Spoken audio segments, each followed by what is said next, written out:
The Spin-off Podcast Network. This episode is brought to you by Shopify. Forget the frustration of picking commerce platforms when you switch your business to Shopify, the global commerce platform that supercharges your selling wherever you sell. With Shopify, you'll harness the same intuitive features, trusted apps, and powerful analytics used by the world's leading brands. Sign up today for your $1 per month trial period at shopify.com/tech, all lowercase. That's shopify.com/tech.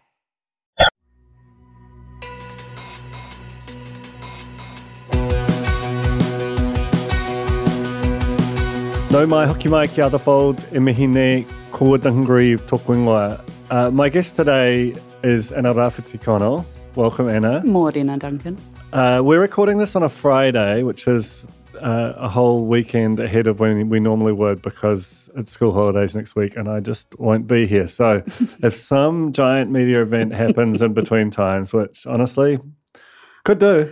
I mean, maybe I will just hoon a monopod in your place next week if something happens. I feel enabled now. Yeah, I absolutely entrust you with that privilege. I don't think is the right word. So yeah, very, very much. But if somehow we make it through four days without a disaster happening in New Zealand media, we almost need a sign up to show how many days like in The Simpsons. Terrible happened. Yeah. I know that someone sent me a photo from the Alternative Commentary Collective's staff room saying days since we were last cancelled with a check mark, and I think that was a reference to us not cancelling them but having a crack. So it's funny. It's all funny. We live in a great, thriving industry, and we're going to talk about that. We do, yeah. So I wondered if you could start by talking about your job. My job? You're the head of audience, which I was thinking about this on the way in. The idea of there being a head of audience for a newspaper 20, 30 years ago would have seemed, I assumed that that didn't exist. No. Because your audience was the people who bought the paper, and they bought the paper, and that was basically everybody. And now it's quite different. So tell me about your job. Well, I think you're right. It didn't exist 20 or 30 years ago because essentially I don't think publishers had to think about, who the audience was, because they just produced a product and people bought it. And it was a really simple transaction, and in a lot of ways quite top down in one way. And I think, because as you've talked about on the Fold many times, the way in which we get people to look at the stuff that we're producing is so complicated and diverse and split since, the advent of the internet and social media, that you need somebody who can put themselves in the shoes of audiences, understand what their preferences are, understand how they want to engage with us, and then, I guess, develop distribution strategy, especially accordingly. And it is really complicated. I talk about it as, I think, the other side of the editorial, editorial and audience are kind of one coin and we're just flip sides. So it's new. I mean, in the last 10 years, you will see most major media outlets have somebody who is a head of audience, and they're a person who's usually a super data nerd. They're kind of hooning on metrics all the time. But I think it's really helpful to have great kind of understanding of people's behaviour online as well. And then obviously looking after things like SEO and social, and here at the Spin-off, audience revenue as well, because we have our really brilliant members program, and then how we interact IRL increasingly as well, so out in the community with our event series. So it's kind of hard metric stuff, and then it's also some quite nice stuff around how we actually, meet our audiences in the real world.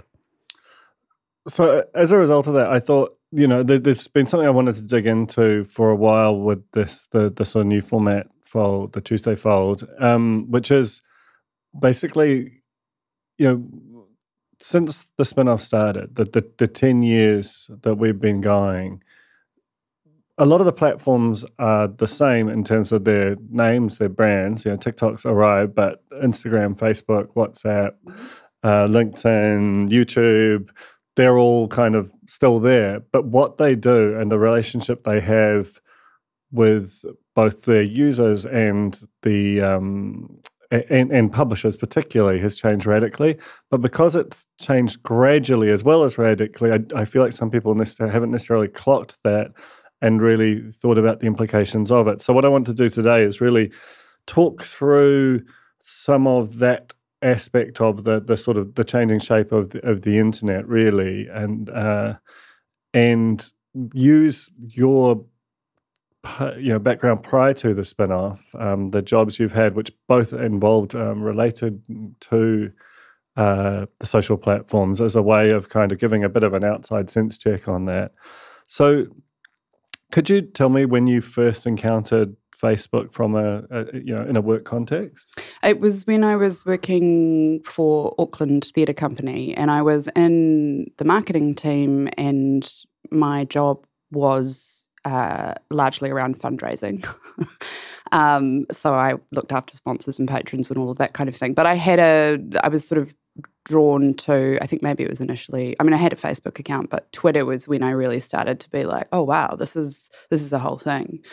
And so I just kind of set up those platforms for Auckland Theatre Company. I didn't know what I was doing, and it was like, it's like looking back at your early Facebook statuses, it's really cringe. It's sort of these really bad photos of like just people in the office. And I thought it was a good way there was never any sort of, we're going to sell tickets via this platform. It was very much like, we're going to give you a bit of behind the scenes look at who the people are at this company, and then maybe it might work in some kind of way around marketing. Like the idea of social media as a marketing platform was not, that it wasn't born with social media platforms. It was kind of like, as soon as anything arrives on the scene that's sucking up people's attention, marketers immediately are like, well, we have to fish where the fishes are. And so I think people forget that the very sophisticated kind of brand and marketing efforts that go on social media now are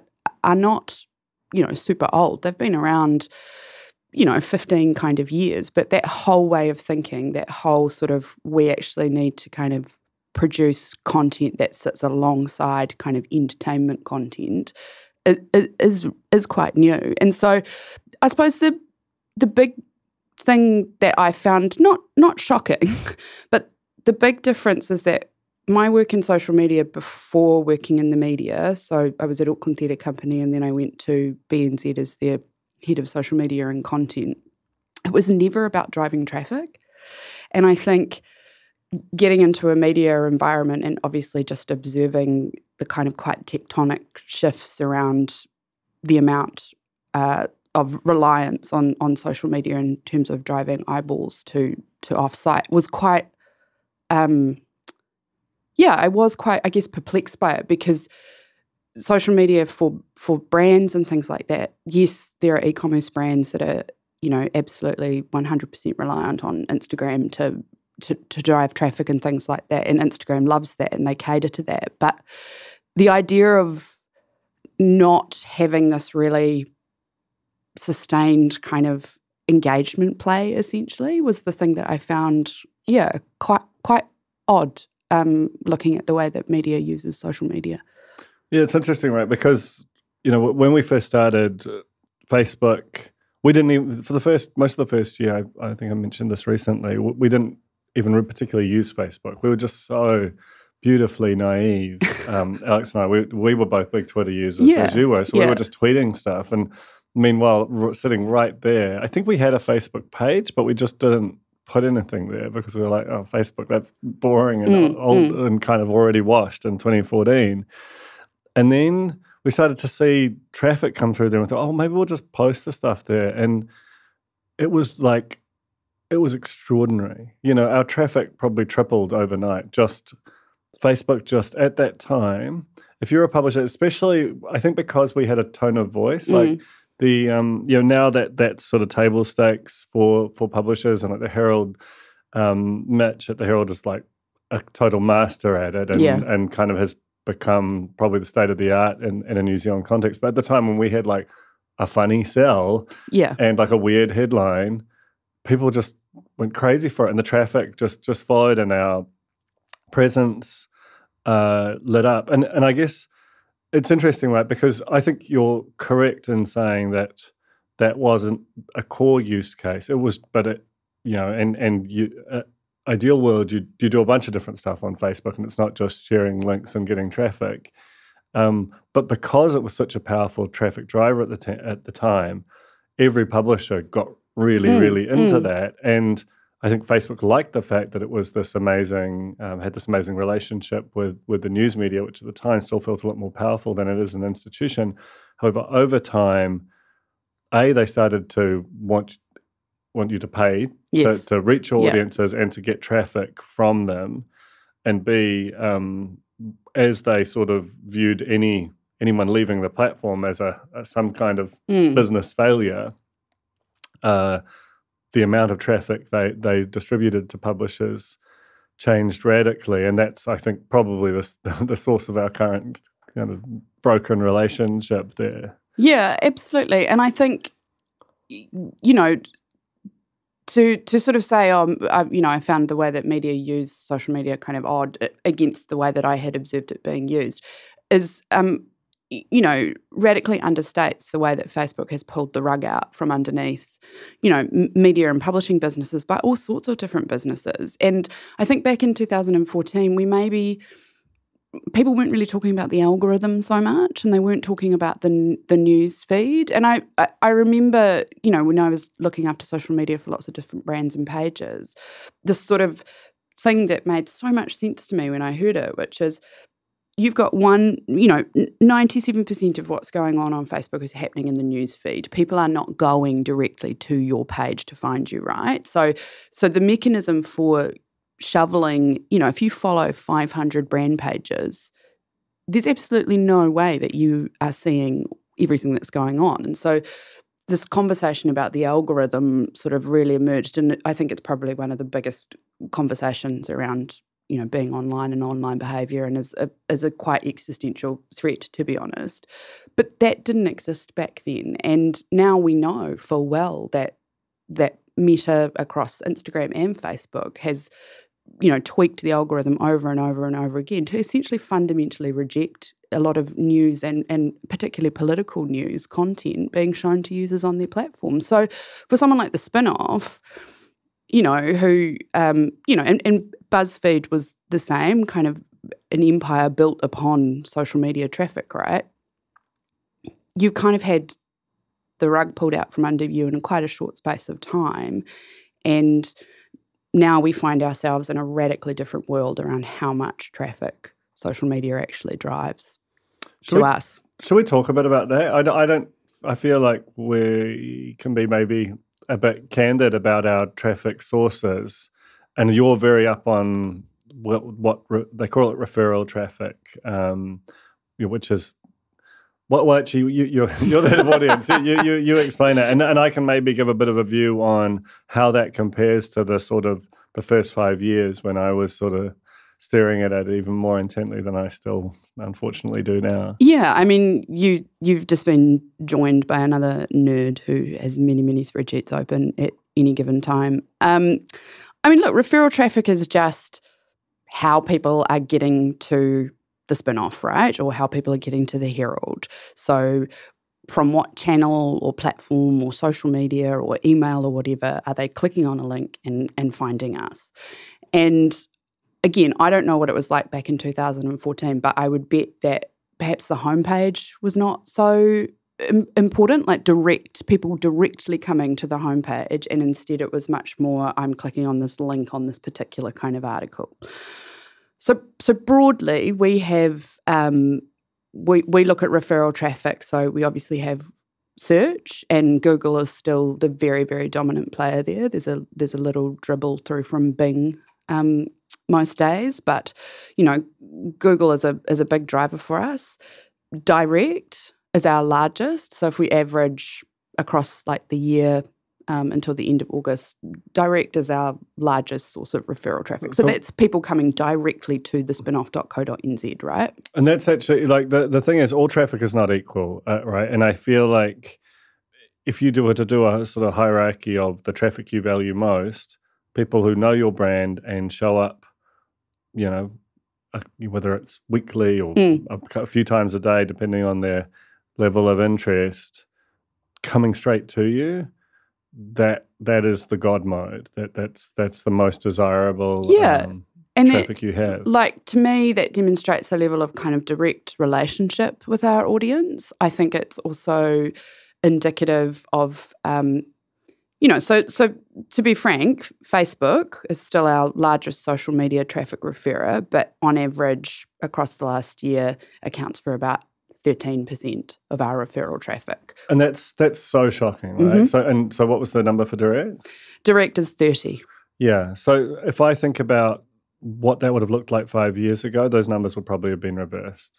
Yeah. And potentially even higher. There were days like Facebook could light up a single post in the most extraordinary way. You would do 50,000 on a single post, almost all of it from Facebook.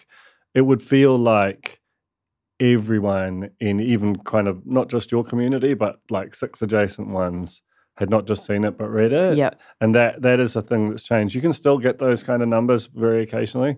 Mad's got this uncanny ability to kind of find something that just cuts through. But it's not common. And whereas direct traffic, like people coming to the homepage, so you'd have vast deltas between your highest performing posts and your lowest, that those have massively shrunk. And Facebook, it still can light up a post and still will do, but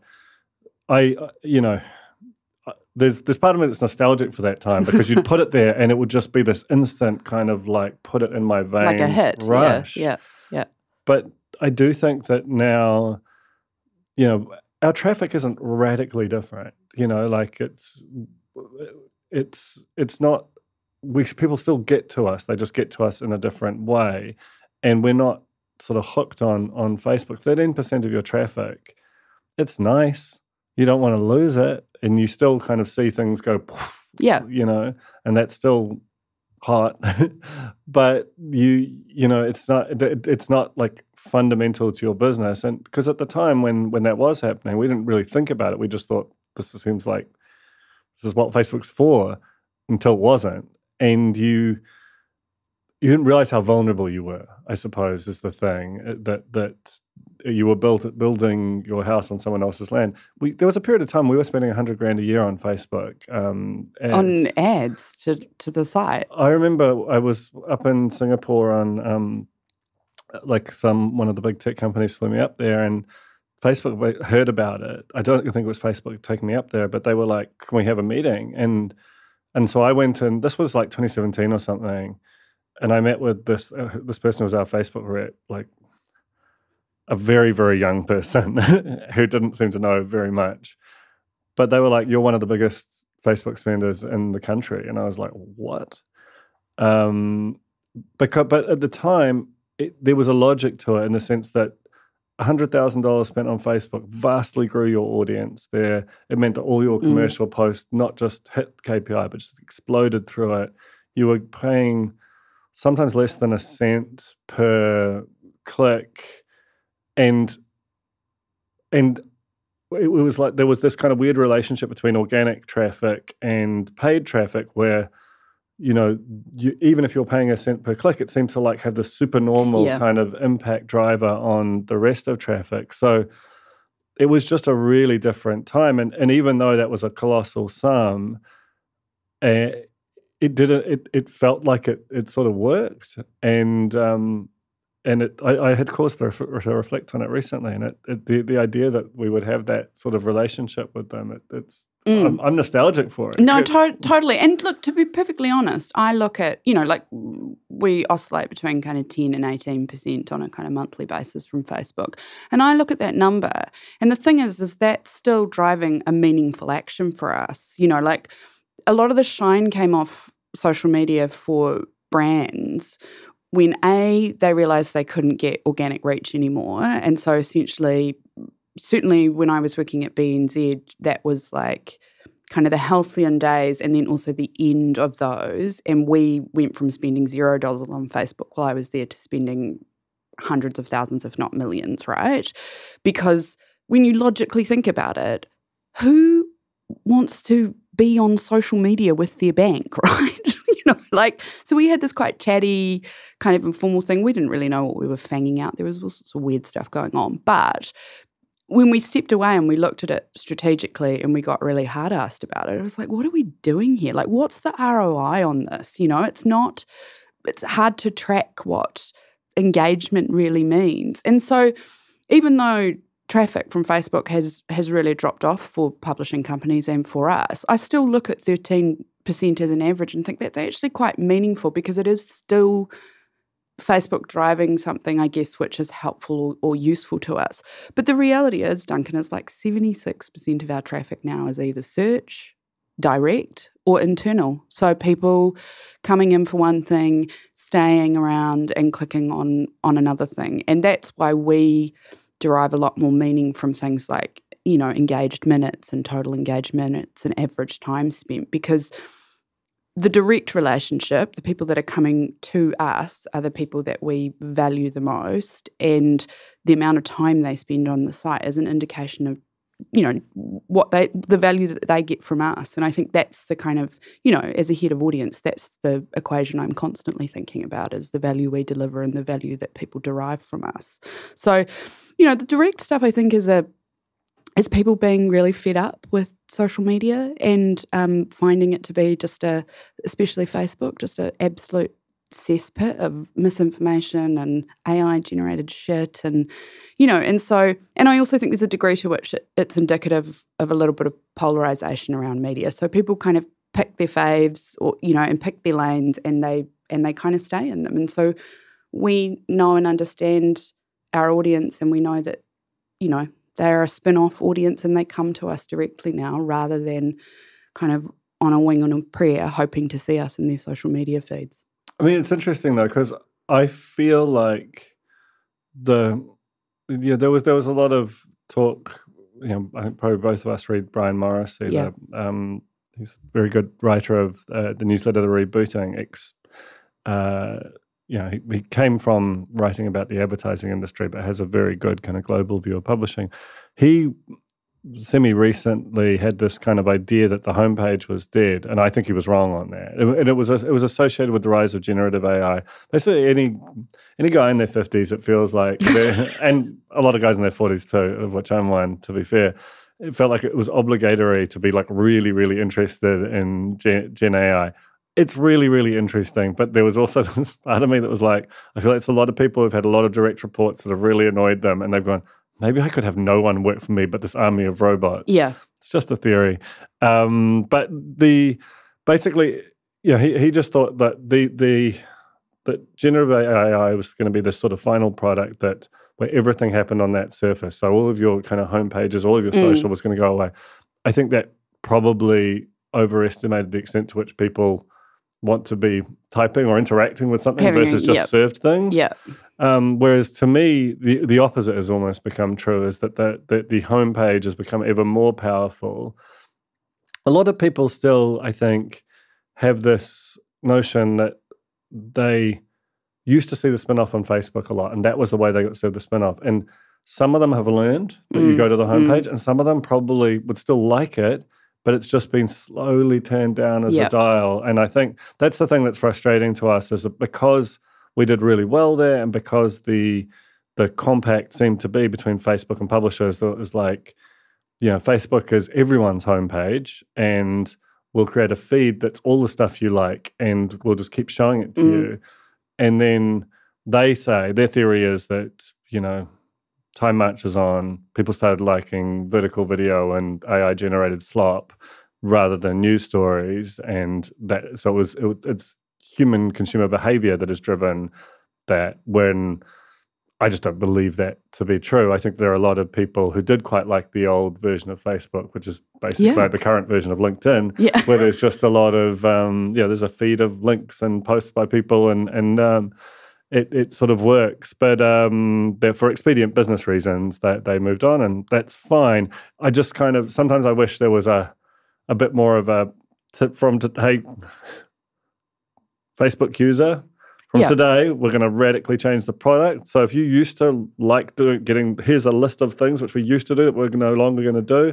So you're going to have to start going to a homepage or sign up to a newsletter rather than just sort of slowly kind of just turning down the volume and just day by day you see a bit less until suddenly you see nothing. I think that it's just that's the thing I think that's been most difficult for publishers is the fact that there wasn't a clear signal about it either to the publisher or to the audience. No, totally. And I remember this really like horrific era of everybody panicking about page likes and this sort of like copy paster, which is like, pick up text. There's a new round of it. You wrote about it yesterday. I did write about it yesterday. Kind of people just picking up text and it going viral on social media, and it's completely untrue. But there was this hopeful era where pages started posting things like, make sure you like us and you do this and you do that. And there was this like complicated kind of matrix of actions you had to take to make sure you saw them in your feed. You still see that a bit with like Gmail. It's like, add us to your contacts list. And you're like, oh God, this is so grim. Like, I know. It's not how it's supposed to be. The thing is that people are going to, most of the time, whether it be via email or on social, the path to least resistance. Nobody is taking 29 steps to see your stuff, right? But they'll be lucky to like click a single, like it's amazing the power of doing almost nothing. That's why the platforms won, because once you're there, you just, like it's why TikTok's interface sort of wins, it's just this one repetitive action. So, yeah, the idea that you're going to – who goes to their settings page, I mean, I occasionally do like in an angry – I need to check whether or not they're using my data, which they are. And then I'm like, I don't care. Yeah, I'm just sort of broken. You've given up. So basically what all that comes down to is Facebook doesn't want you to leave Facebook and is much less into showing you links and having you click them now. Should we talk a bit about where, like, the sort of second layer of platforms, like, because there are still places on the internet that have links. Links used to be the whole of the internet. Yes, yes. So LinkedIn? Yes, LinkedIn. Although LinkedIn, Microsoft owned, like Facebook, but perhaps less aggressively because it's still a professional network and we sort of still have to have an appearance of people want to click on things and read about it. And you have your own name there and it's attached to your CV. Yeah, and so I think that's basically a bit of a restraint, not complete. No, not always. It should probably be more of a restraint for some people. But they have also, they also sell advertising, right? Like, and the primary driver of people, Facebook and LinkedIn not wanting you to disappear off somewhere else is that's how they make their money, by keeping you there for as long as possible and showing you as many ads as possible. So LinkedIn is also in that position, and they have, I would say noticeably, and I've seen people talking about it, they have also got an algorithm and they have also deprioritized link-based stuff. And that's why you will increasingly see people posting, so video, exciting new innovation for LinkedIn, a lot of video. I don't want to watch video on LinkedIn. Lots of pictures. And then this thing, which even I have started doing, which is big paragraph breaks in your text, so people have to click the read more. And instead of putting a link in, just putting a picture in and hoping maybe people, like you trick people into clicking the link as part of the post text. So we're all playing these stupid games, totally. Right? Well, you have to put in enough text so that you click the read more because that counts as an interaction. It's so gross, though, the way that you just all end up doing these kind of skeezy hacks. I did it yesterday with that, and it wasn't even that I put enough text in, I just did more line breaks. Disgusting, Duncan. Yeah. Oh, it's cool. What the greatest minds, I'm not saying us, but like these engineers are just like growth hack my, terrible. So LinkedIn and your stuff actually, like you're writing on when you post on LinkedIn, I can definitely see a nice healthy kind of bump from there. Then you've got Reddit. Yeah, I'm so Reddit curious. I'm a lurker. The idea of like typing something into Reddit, I feel like I'd get arrested or something. Like there's something so scary about Reddit as a platform. Like that the people who are there are just very confident, and there's this culture, and you can be there for like in a sub for like 4 years and still be like, shit, if I say the wrong here, I'm going to get absolutely it's owned. like the apex predator of user-generated content, Reddit. And I love lurking, but I also have never, ever posted a single word on that platform. I mean, it's really old school. It's like message boards and forums, right? But it's still quite a ferocious beast in terms of like online internet and community culture. And we get nudges through from Reddit as well, particularly from r/Wellington. Like Joel's work does well there. Well, let's talk about that, because Joel, I think, is actually, we've got a few of our writers who kind of naturally use different platforms particularly well. There's no sort of, not as far as I'm aware, obligation around that. But, you know, like it's absolutely a really good way of generating engagement with audiences, especially kind of more specialized audiences. And, you know, story ideas can come from there. You get useful feedback on them. Wellington's a really powerful sub, and Joel is just obviously a God Mode Wellington reporter. He did an AMA, which we've never done before, like contact the mods, set it up properly. It was really, really awesome to watch. That feels like, as the big platforms decay and become more hostile to publishing, the sort of second rung, the fact that, you know, Reddit is so kind of community owned, like the mods own the channels. Reddit 100%. Is, you know, and that's like, kind of incredible. It's amazing to have built this platform which actually delivers on the promise of like online community. It's beautiful to see. So he you know, well, tell me about what your kind of reflections are on that, because it seemed like a raging success to me. Oh, I thought it was incredible, and I think the people. I mean, Joel is like quite a natural fit in that environment. He's got so much kind of specialist knowledge around particular areas.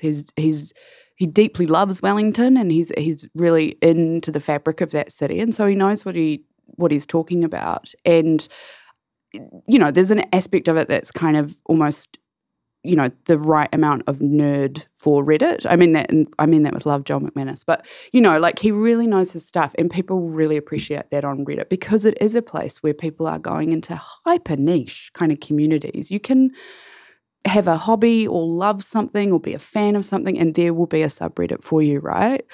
And so in the Wellington kind of environment, and I think it's always interesting because sometimes Reddit has had a slightly sort of adversarial relationship with various publishers, including us. Yeah. They're just not shy about kind of saying exactly what they think about something, and there's kind of all these cultural conventions of the various different subreddits where there's like just topics that crop up time and time and time again. And one of them has always been this kind of ongoing joke on Reddit that New Zealand news publishers are hooning around Reddit to find story ideas, right? And so it's kind of like... It's not entirely untrue. No, it's not entirely untrue. And they will just kind of say, oh, expect to see this up on X, Y, and Z in half an hour kind of thing. So they sort of have this quite powerful and slightly antagonistic relationship with, I guess, traditional publishers. But they also, you know, it is a true and proper online community. And if you are looking at audience engagement and building trust with particular communities, and you can do it as well as someone like Joel does it, it's great. Yeah, I'm pretty sure that the r/New Zealand is it Tomorrow's Stuff headlines today? I'm pretty sure that's the tagline. I think it is. It certainly was for a long time. Yeah. No, and every so often I'll publish a story and be like, I really hope this pops on Reddit. And often I'll be like, half of them are gonna hate me for this. Yeah. But you know, you can just sort of sense that you if you lurk there long enough, you kind of know what the sort of key voices, kind of just general vibe is. And I do think that we write that extra layer of kind of specialization or kind of interest or tone feels very compatible there. And also the fact that, and this is frustrating to me as a publisher, like I would love to think that we could develop a relationship to where we could almost, I don't know, like it doesn't feel like it has to be I think there's a healthy tension, but it doesn't need to be so antagonistic as it can sometimes feel, because I think our interests are weirdly aligned. So I'm very curious to watch how that evolves over time. Yeah, totally. And they don't have a formal publishing kind of the way that Facebook for many years had these, and Google has formal publisher relationships. And so Reddit doesn't have that yet, but there is kind of, especially with some of the American media platforms, this kind of emergent, Reddit's on the rise again kind of thing. And so they may well roll out some kind of formal publisher kind of relationship. Yeah. I mean, I can imagine in future, like I know that the big American publications have their own subreddits, and that's, there's really good, healthy sort of I love this, but not uncritically kind of discussion there. If ever the spin-off were to acquire scale to where you could have a sort of audience of kind of partly snarky, partly obsessed kind of fans kind of telling you what they really think, I don't think that would be a bad thing at all.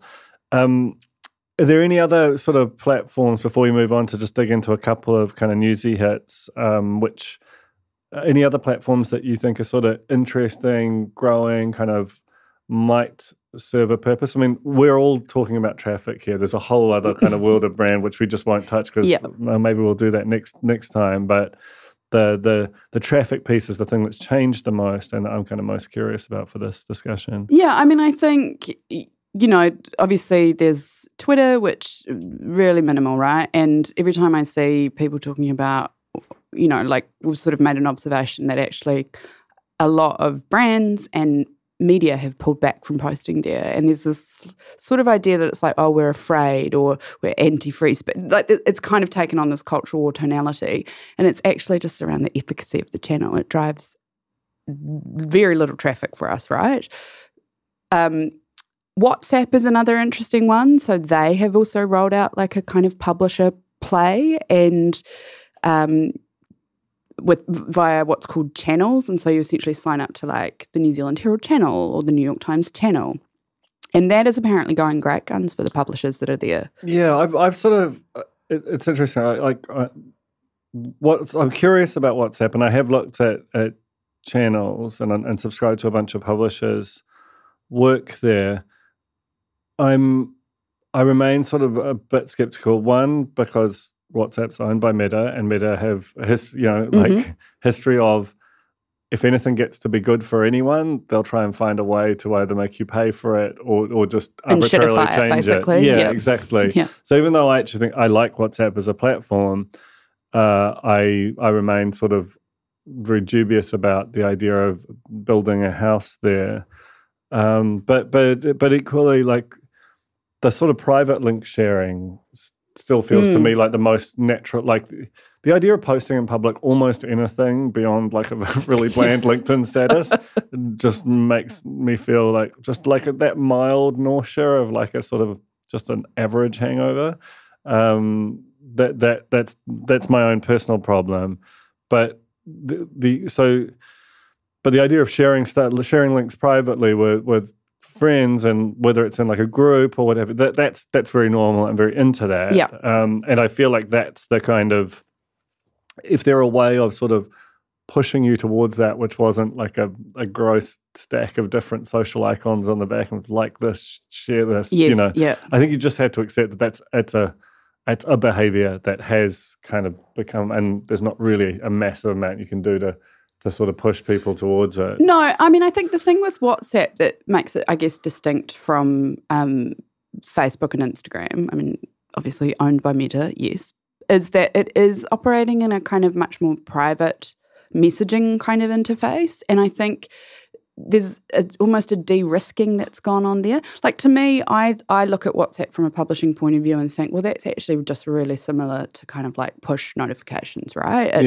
And I think if you're a volume publisher, if you're a big news outlet and there's breaking news story, WhatsApp makes a hell of a lot of sense as a channel for you there, right? And it's not as sort of seemingly public. And there's not actually a lot of conversation going on there, right? So it is more of a push kind of mechanism. But yeah, I mean, of course I agree with you around investing in anything, building our houses upon yet another pile of sand it's just going to get washed out in a couple of years. But I think, there's some publishers doing some kind of interesting stuff with WhatsApp too, as far as like testing, various different kind of products and approaches and things like that, because it is a little bit more gated and a little bit more private. Yeah, I agree. Okay, so let's just hit a couple of quick news stories if we can. A couple of them out of stuff, which is, obviously going through another period of change. Had a tumultuous year, had a CEO resign. It took on the News Hub contract to make a 6 p.m. bulletin. Sinead's returned as CEO. But two things that they did over the past week, which sort of speak to, well, I guess an iterative approach to product is a way of framing it. They shut down Newsable, which it was a youth-focused podcast that they launched to some fanfare last year. In fact, I wrote about it at the time with, and this is one, I listen to a lot of basketball podcasts, this guy, Zach Lowe, who I adore, and he's very much like, I said at the time that this was a great deal, and it's turned out to be a great deal. And I'm just like, God damn it, that sounds so bad. I'm about to do it. But I did say that like big publishers have form with launching youth brands, getting really excited about them and being unable to stay the course. And so it's proved with Newsable, which they basically announced that podcast, which had video components, had a staff of 11. I didn't realize. That was a staggering thing that I found out this morning. I mean, just for scale, 11 would represent more than half of our editorial staff. Right? That's a lot of people. It is a hell of a lot of people. I think like Newsable, it also launched with a really big commercial partner. So it launched with BNZ, right? And you can sort of go like, oh, BNZ are trying to talk to young people, and so here's a podcast. I mean, look, we talk about this all the time. Are the youth lost to us? Should us 40-somethings or just bloody give up, or, will they grow into... I mean, I hate talking about them like they're sort of specimens in a lab. But there's actually a few of them in the office. They are out there in the office. They do things here at the Spin-Off. Sometimes we talk to them even.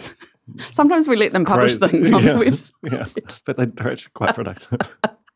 They're actually very good. It's almost like sometimes they let us publish things on the website. Exactly. Welcome to our Gen Z website. Yeah, I mean, the Newsable thing's kind of interesting because even though I know podcast listening is kind of growing, it's still always got that kind of like ephemeral quality that I've always kind of like found quite hard to pin down around, well, what does success look like? Well, it looks like, I guess, downloads and all of that kind of stuff. I mean, to me, because they've converted it into sort of a breaking news podcast platform to be used as and when, to me that feels more in sync with their 3 News venture. So it sort of feels like maybe they're kind of, and the fact that, in getting to the place where they could produce a 6 o'clock news product, all of their journalists have suddenly had to like add 17 more skills, to their arsenal. And so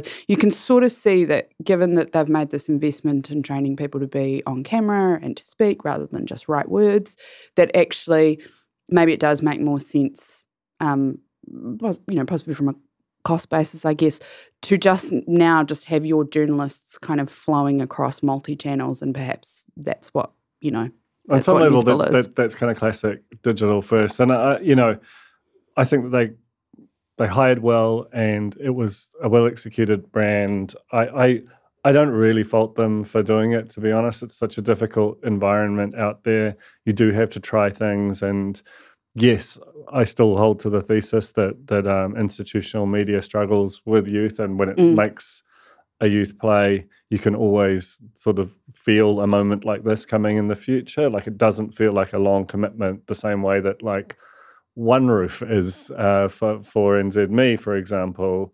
But, notwithstanding RIP Newsable, the other thing that they changed, and this kind of surprised me in a way even more, was they launched a kind of a carousel of vertical video onto the homepage, a sort of basically a response to the power of the TikTok format, which often featured reporters, essentially talking to their phone, explaining a story.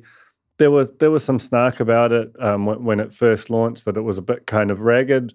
I, to be honest, don't view that as an issue. I think that's you have to launch and you have to start, and you're going to get better over time.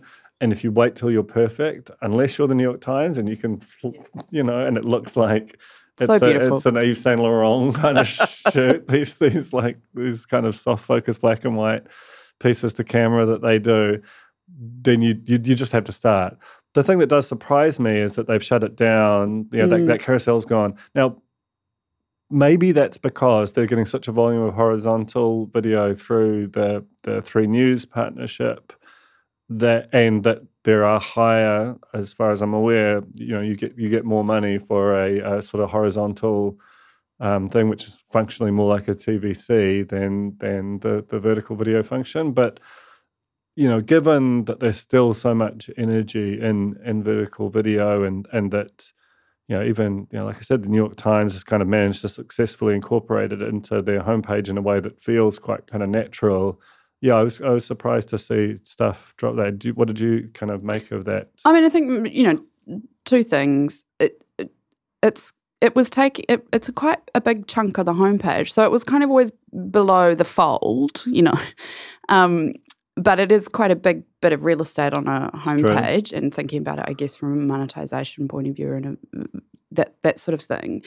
And the other thing is that I guess I question having like destination video spaces on a homepage or on a website versus either accepting that you need to be on a third-party platform like TikTok from an audience development or an engagement strategy point of view. Why bother trying to get them over to your side? But also, it sort of needs to feel more natural and integrated. And I think from an audience point of view, I mean, I still do not want to watch a video, but I'm like on a news website, but I am not, you and I often say we are not normal media consumers, right? I like to read words. I'm annoyed when there's a video, there's a headline and the whole thing is a video. And an autoplay and a pop-up in the corner. Yeah. Like, it's such cynical, like we're going to basically trigger an ad impression so that we can charge a media agency can get their impressions up. It's fundamentally dishonest. That's the thing. And you often see government clients, you go to some kind of nightmare spam site, Daily Mail, and in the corner there'll be a Department of Conservation thing, and kind of just freaking out in the corner of your on silent, and you're like, what? Yeah, just some sort of programmatically dispensed kind of thing. I mean, I think the thing is that video is amazing. I watch a lot of video on big screen and small screens and all that kind of stuff. But where the people are being very, very successful about it, it's quite a smooth experience. And I think there is just something about kind of a forced collection of video. It's just that's not naturally how people engage with video. Most platforms do one thing really well. Yeah. And that's why I think Facebook feels like a bit crazy, because it's trying to do a whole bunch of different things well. Instagram does stills and video well. If you're there, that's what you're there for. You're there for imagery, sometimes with sound. If you go to TikTok, you know exactly what you're there for. You go to YouTube, you know exactly what you're there for. When you're on Stuff or The Herald, fundamentally you are there to read things. And yes, they both, and I gather The Herald, is building up its video inventory too. And maybe someone will crack it. Maybe someone will have a really beautiful player that kind of doesn't feel obtrusive, that gets you watching in a flow. But I remain kind of skeptical about having one platform to serve a whole bunch of different behaviors. So maybe this is sort of stuff admitting that at least having 2 different forms of video on top of everything else was too much. I think there's also an aesthetic thing as well. And I totally agree, people just need to give it a crack. We can't be precious and have these beautifully produced Yves Saint Laurent commercials.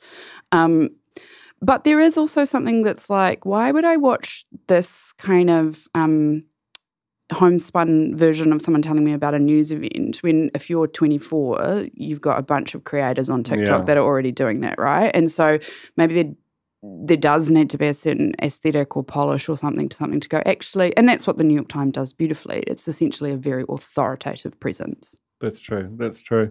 I think that's actually all we have time for, much as I'd love to kind of have a quick chat about RNZ and that sort of mysteriously cancelled episode of the Anika Moa show that featured Kiri Tapu Allen. Well, it's just, look, I'm going to say one thing. I think that the fact that they haven't fronted and put someone up for interviews to discuss it is not acceptable. RNZ is so good. I listen to Morning Report every morning, and that show is impossible to create unless people show up in front and talk about something that is difficult.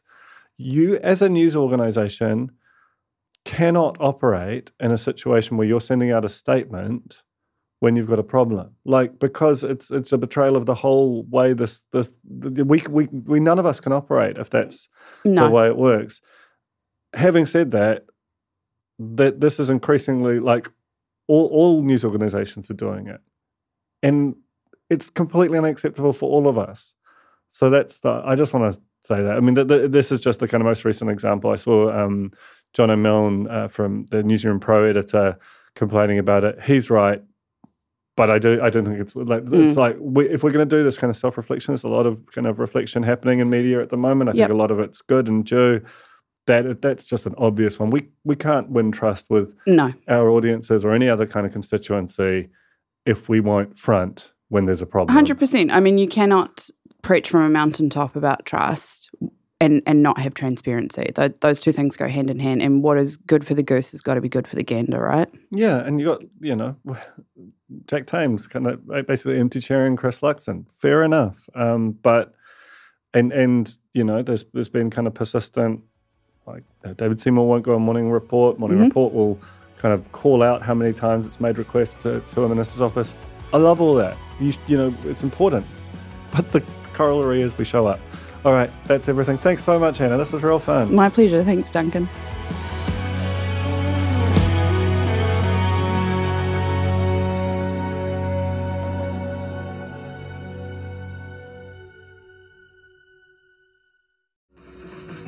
Are you curious about how business can be better?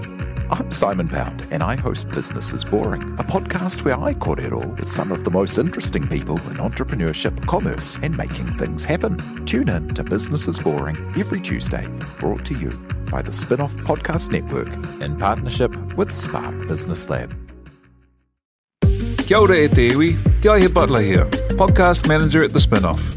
If you enjoy listening to our podcasts, consider supporting our mahi by signing up to become a Spin-Off member at thespinoff.co.nz/donate. The Spin-Off Podcast Network.